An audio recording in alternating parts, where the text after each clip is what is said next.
If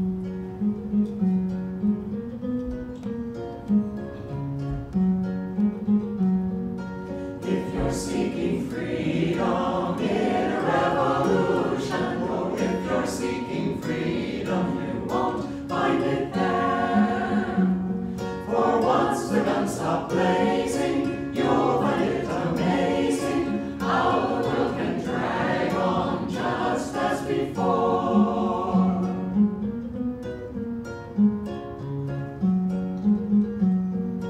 If you're seeking freedom in a marble mansion, oh, if you're seeking freedom, you won't find it there. For even when it's sunny, you'll be counting money, keeping up that showcase your face lined with care.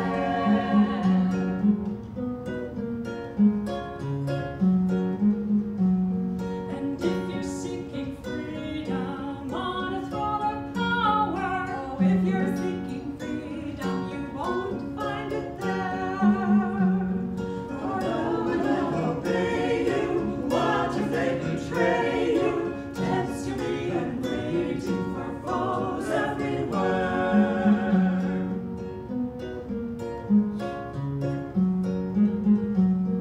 But if you're seeking freedom, cast away desires. What far to light obey the love everywhere.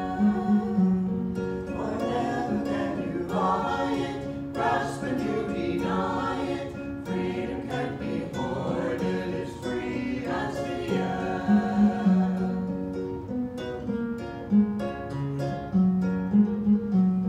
And if you're seeking freedom, seek it on the mountains. Got sunlight on your shoulders, the wind in your hair. For there's no one can hold you, boss about or mold you. Once your heart is free, you'll be king everywhere. For there's no one can hold you, boss about or mold you. Once your heart is free, you'll be king everywhere.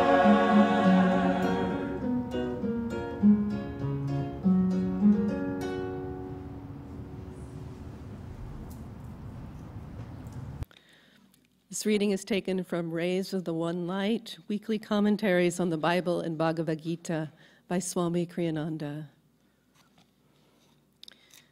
Week 26, The Redeeming Light. Truth is one and eternal. Realize oneness with it in your deathless self within. The following commentary is based on the teachings of Paramhansa Yogananda. The book of Isaiah in the Bible, chapter 9, tells us, "The people that walked in darkness have seen a great light.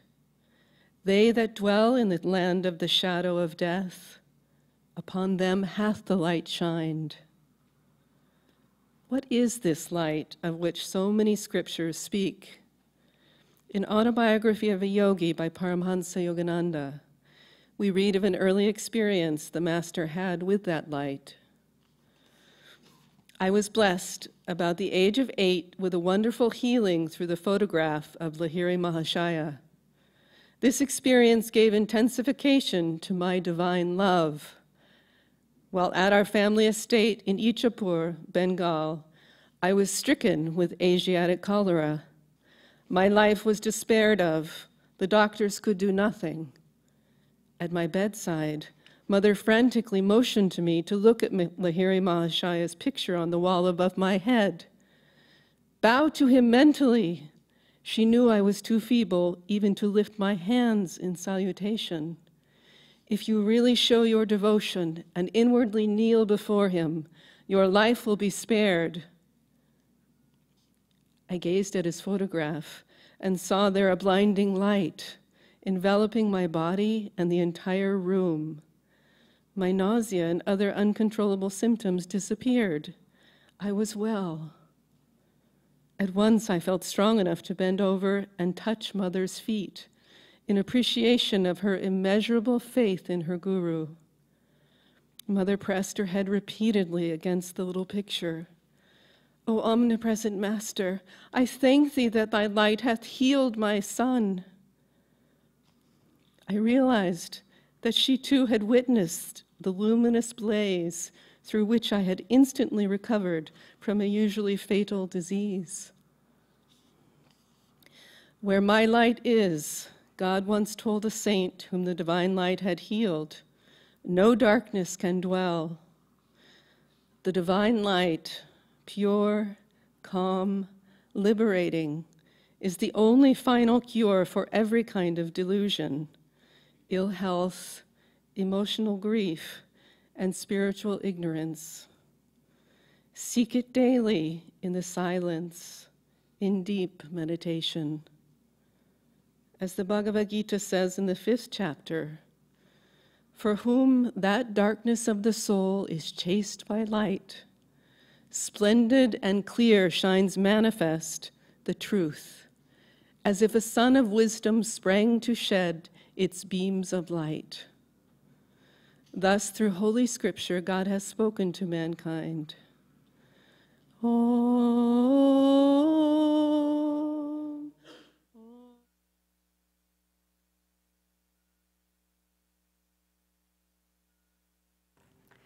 Good morning, everyone. Welcome to Sunday service. How is everybody today?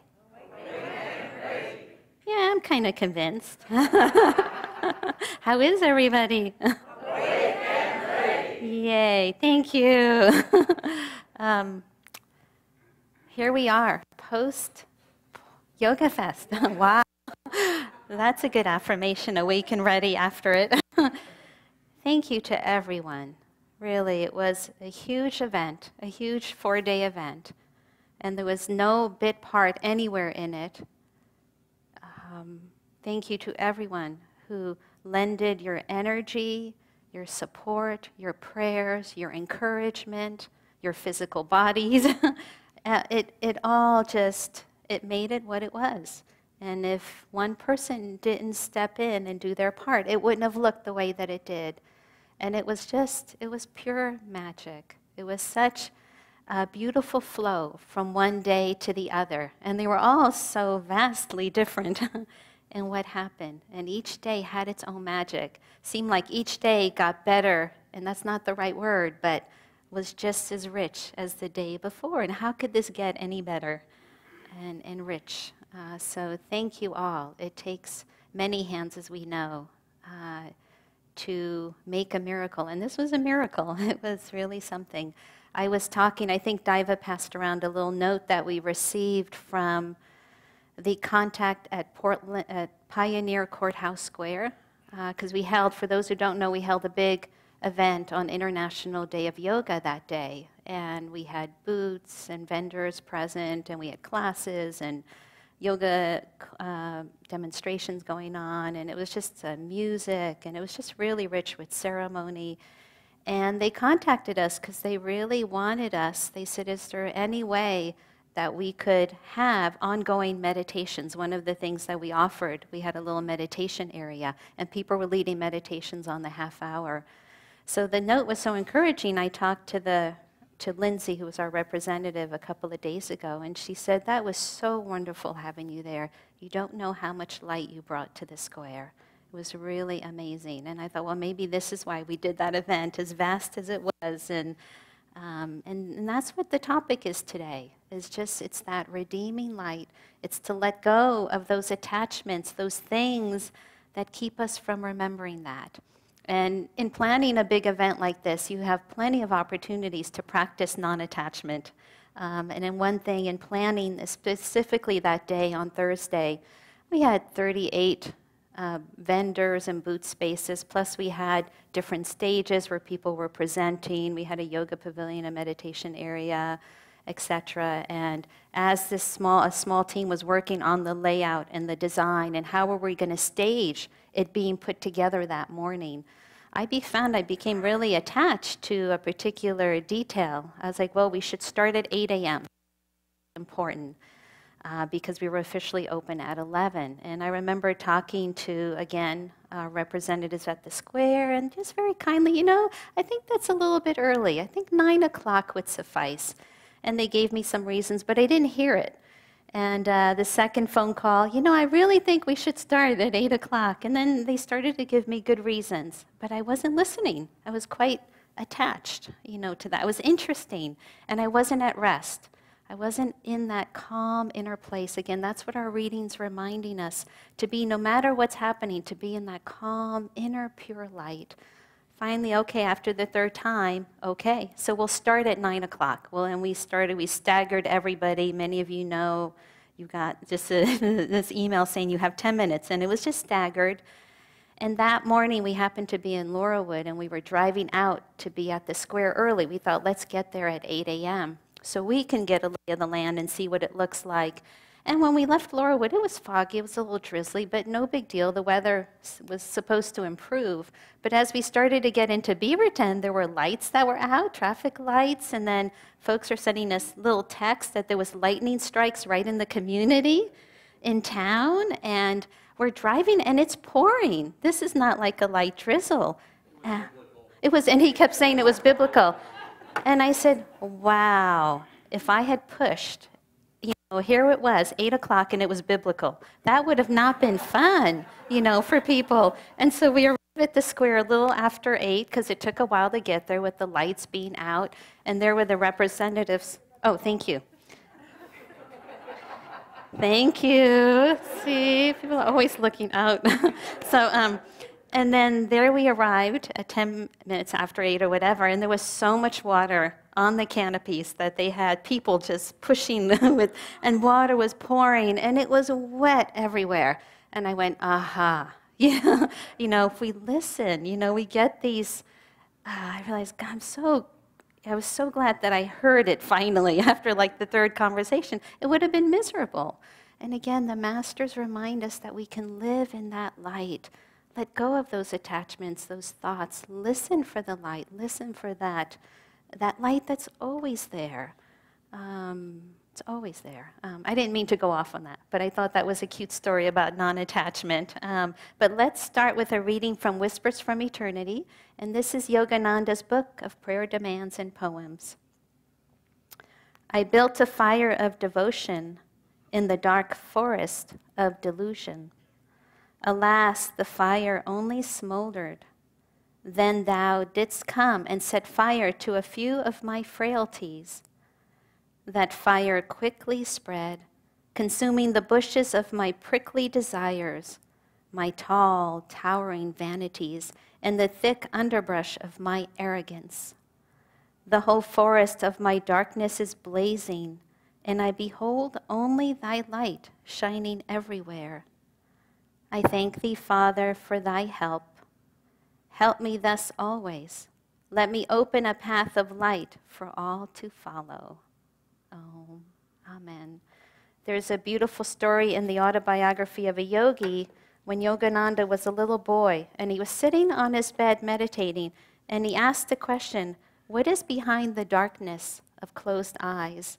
And then immediately the room began to be filled with this light, and the light began to form into these tiny little figures sitting in lotus posture. And he asked, many of us know this story, this is in the first chapter, and he asked, who are you? And they replied, we are the Himalayan yogis. And Yogananda said, I want to be one with you, right? And then that light became impersonal. And then he hears the voice, I am Ishwara, I am light. And then that light slowly began to diminish. And Yogananda said from that experience, he gleaned a permanent legacy of knowing that the light of God is always with him. And then the desire to become one with that light, it motivated his entire life. And so again, the masters come to remind us of that light, to live in that light. And even if we can't see it, to cling to that thought that the light is there. It's always there. And whatever worries we have in our own personal lives, whatever troubles we're going through, whatever troubles the world is going through, and we know that the world is going through a lot of troubles, but not to get caught in that. It doesn't mean that we become indifferent or we don't do anything about it or we stop caring, but it's to remember what's behind the shadow, what's behind what's going on in my life, what's behind what's going on. remembering that calm, pure light. There's a great story that Yogananda used to go to the movies occasionally when he was alive with his devotees, and they would be sitting in the movie theater, and just when it would get tense, right, we know the story, just when maybe the hero or heroine was in trouble, and he could see them getting tense, he would just tap them on the shoulder and point to the movie projector and remind them, this is not real, you know, this is a play of shadow and light. This is what's happening. It's a play of shadow and light, and not to get caught in the movie script. But then, as Daiva was saying earlier, what is yoga? Yoga is union. Yoga is remembering who we are, remembering that we're one with this light. Again, a theme for our 4-day yoga fast was that yoga was a bridge to peace. How can we use yoga to raise our consciousness? How can we use yoga to awaken ourselves to that light so that we can change ourselves, so that we can remember who we are, and then thus affecting our families, those we live with, our community, the world, because then it spreads. And the other thing that Lindsay said, in that square, you brought so much light, everyone. It changed so much that they want us to come back every single week and have a meditation class. You could see that it begins to change the world. And we can't solve the problems on the same level that they were created. So if we just start pushing or arguing back or whatever it is, by being able to step back and remembering that we're that calm, pure light, and that everything will right itself. Everything will right itself. And we'll see that it was just all but pure light. But the beauty of yoga, the beauty of meditation is it helps us to let go of those thoughts, those habits, those patterns. I think it was Swami Satyananda that was asked if he was a Hindu. And he said, no, I'm an undu. Trying to undo. And it's so hard because we spend this lifetime, how many lifetimes accumulating, and it's all about those attachments. I had to go look for a joke about attachments. I don't know if this will. There is one. A Zen student asked his master, is it okay to use email? Yes, came the reply, but with no attachments.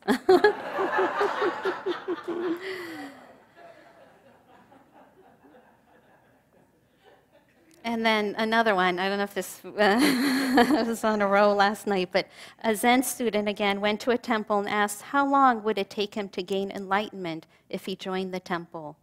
10 years, said the Zen master. Well, how about if I really work hard and double my efforts?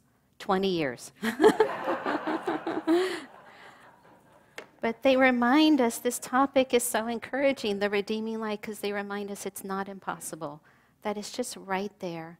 The light is there. We're just waiting. They're waiting for us to awaken to that knowing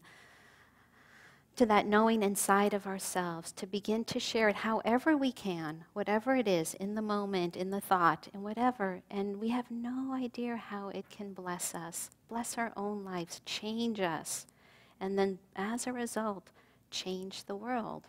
So really, yoga is a bridge for peace, a bridge to that higher consciousness. And you know, once we do that, we take that first step, we look back and we won't even recognize ourselves. I want to just end with a few words of Yogananda's. He said, I see you all as images of light. He once said to a group of his disciples, everything, the grass, the trees, the bushes, everything I see is made of light. You've no idea how beautiful it all is. Let's remember how beautiful it all is, and let's remember to live in that light and continue to share this joy. God bless you all. Take a few moments this morning to share the culmination of Gangamata's story about the biblical storm on our way into Yoga Fest was by 8:30, 8:45, it had cleared up. And it turned into just a magnificent day. And that beautiful shower, that deluge, had actually cleaned the square where everything was being presented. And it just left, it was actually this enormous blessing. And I want to speak to us as a group of friends. You know, there's a few new faces, but mostly we have been together, and even the new faces, probably we've been together as friends across many lifetimes. to find your way into this room, not that there's any barrier to it. You know, if we had 2 million neighbors trying to get in, we'd just expand the room and make room for everybody. But for the heart to come to the point where this is what we're seeking, this is what we're looking for, it takes a long journey. And it takes an awful lot of experimentation with other places. All of us, every person, every soul is looking for, where does happiness come from? Where do I find wholeness? And we set up experiments for ourselves, life after life after life. We have a dear friend who was actually in the movie Finding Happiness, which is the story of Ananda. And she's the one of the 2 hired actresses. It's a Hollywood production, so it's a big thing. But everybody in the entire movie is themselves, except for this woman who's acting as a reporter, and she's out investigating this little tiny village someplace, and it's a beautiful movie. It'll be showing on July 10th and July 20th at New Renaissance Bookshops. If you haven't seen it, you can also stream it on either Amazon or Netflix. It's a beautiful movie, well worth seeing. Finding Happiness, and it addresses that yearning of the heart and shows that happiness can be found even in this world, and that Ananda, we don't own it, but we certainly are blazing pathways that people can follow to find happiness in their own lives. But this woman, she's caught. She's a Hollywood actress, and she's caught in that world. And every so often she's able to break out, and she visits Ananda village, and she goes, oh, there are people who are actually living in joy, living in happiness. And there are doctors, there are builders, there are janitors, there are office people. They're all doing the same thing everybody else in the world is doing, except that they're doing it with the consciousness of God. They're doing it tied to meditation. They're doing it tied to service. One of the other stars in the movie is also our friend David Eby, who also wrote the score, and he was the protagonist that played off of Juliet.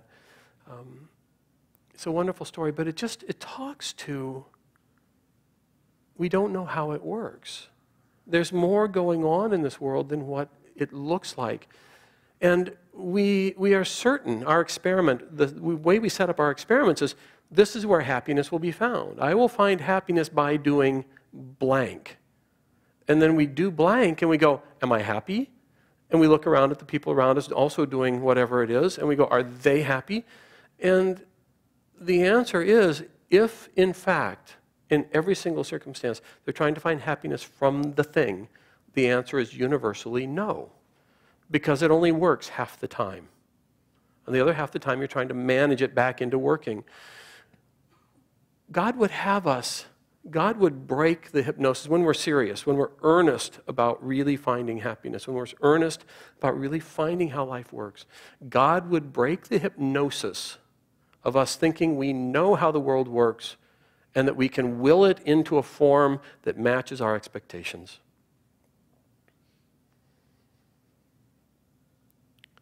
The secret behind this that is something we should all remember, and Jesus said it beautifully, all the masters have said it, but Jesus said it beautifully, seek God first, and everything else comes.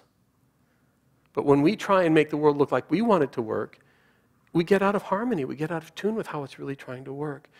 We have friends, everybody here probably is aware of Hawaii, and if you know a little bit about Hawaii, you probably know that on the Big Island, the volcano is really acting up right now. It's like really acting up, and it has opened up a new fissure down to the southeast of Kilauea, and it's erupting hundreds of feet in the air and pouring rivers of lava out. And it's the raw force of Divine Mother. It's the raw force of Mother Nature expressing and creating new earth, creating this globe afresh. And it's fascinating and it's wonderful to watch. And if you have any scientific interest, it's unbelievably fascinating. It also happens to be running about 100 yards from a community just like Ananda, Portland. And that's run by a group of friends of ours. and they've been evacuated, and everything on the property is now dead because of the fumes from the volcano. And I've been talking, this is a lifelong friend. This is a 35-year friend and peer and mentor. And so I check in with them occasionally, and I say, how are you doing? How's it going? And I've been really touched because yoga, non-attachment, can't be a theoretical thing. Every single one of us at some point in this life will run up against something that absolutely affronts our sense of how life is supposed to be. Maybe many times, but always there will be a time. If nothing else, you get diagnosed with some horrible disease and you lose the body, or something happens that just changes the story instantly. And the question is, where's our mind? Where's our heart? Where's our commitment? Where is our relationship to life and our relationship to happiness? And to the degree that we're at all committed to something other than happiness itself, when that happens, we will lose our joy and we will drown in darkness. We will drown in the sadness and the despair that follows from the loss of joy and light. And the yogis all say, gosh, find happiness first and then let me take care of what's trying to happen. Cooperate with me. Go along with me. My friend, it's a man and his wife. They're struggling with it because everything that they've offered, it's an offering to God. This community is not for their own purposes. It's an offering, and every fiber of their being has been invested in this for the last 10 years, and it's the culmination of a lifetime of self-offering. And here it is on the verge of just being eliminated, and their whole life is upside down. How are you doing? How is your yoga? Well, it's pretty good, except when it isn't.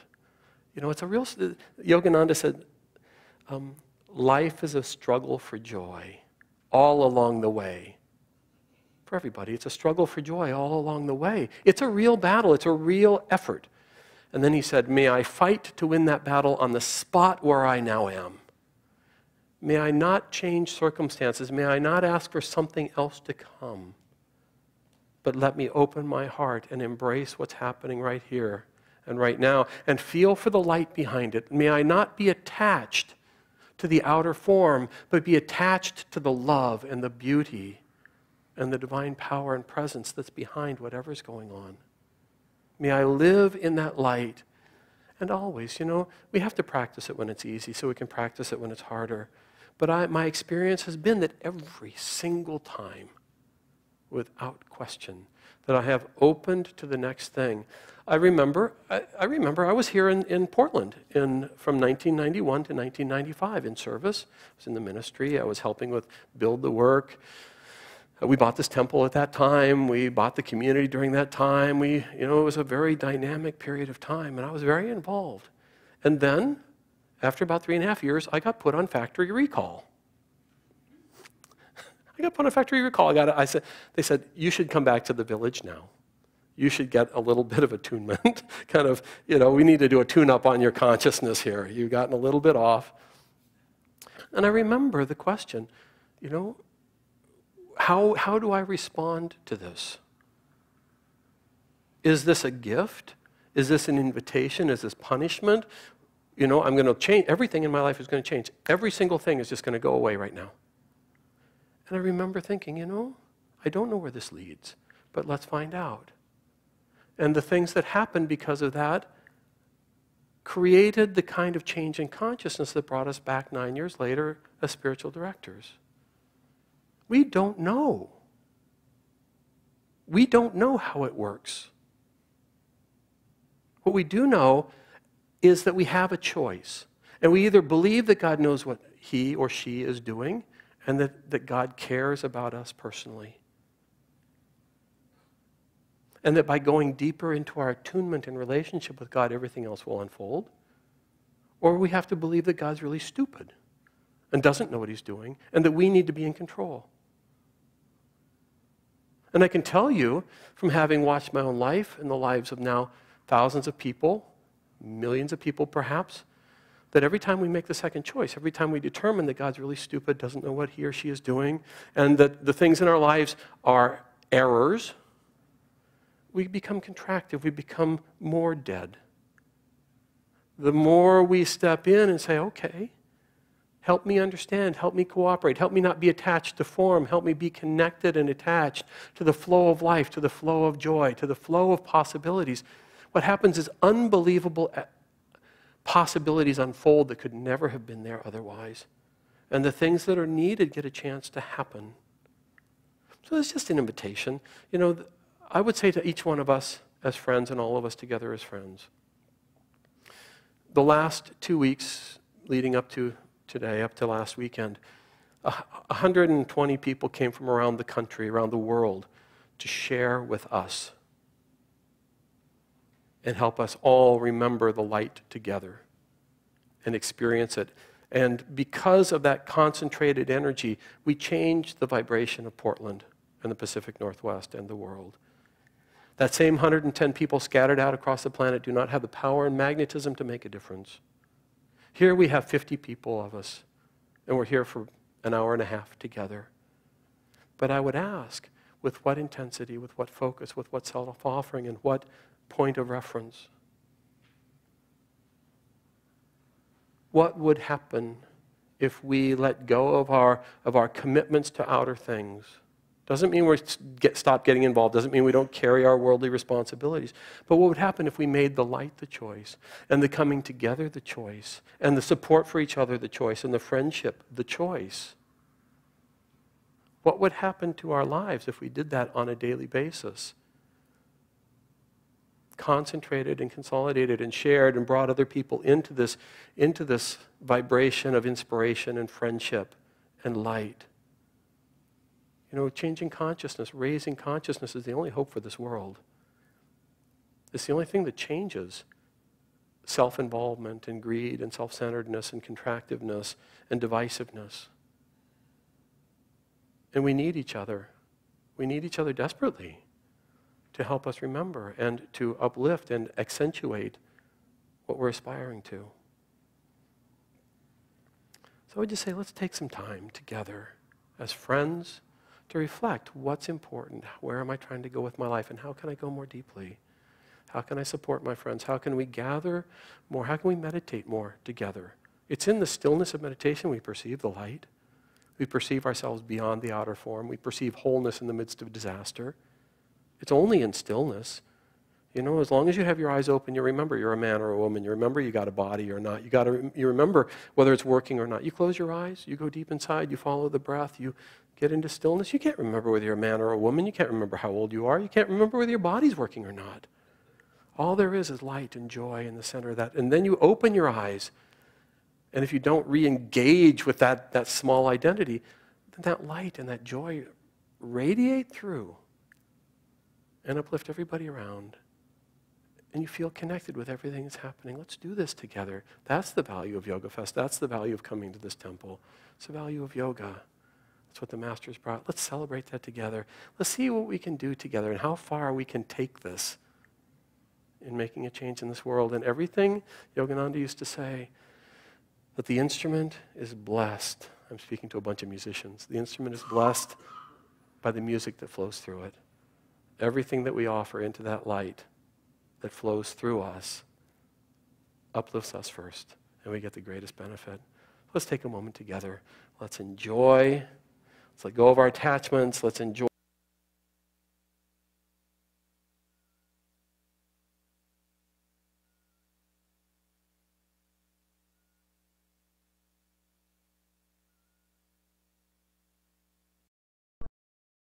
We've invited him to stay. What we need is light. For we can't drive out the darkness with a stick, with a stick. No, we can't drive out the devil with a stick.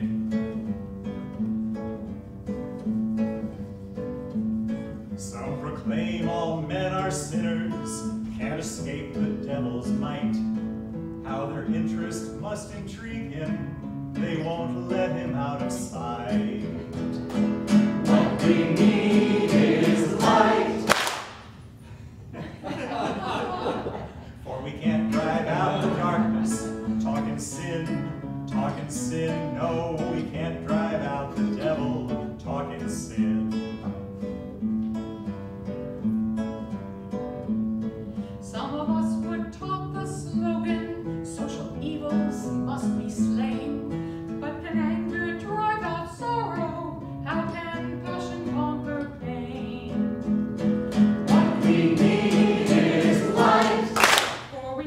right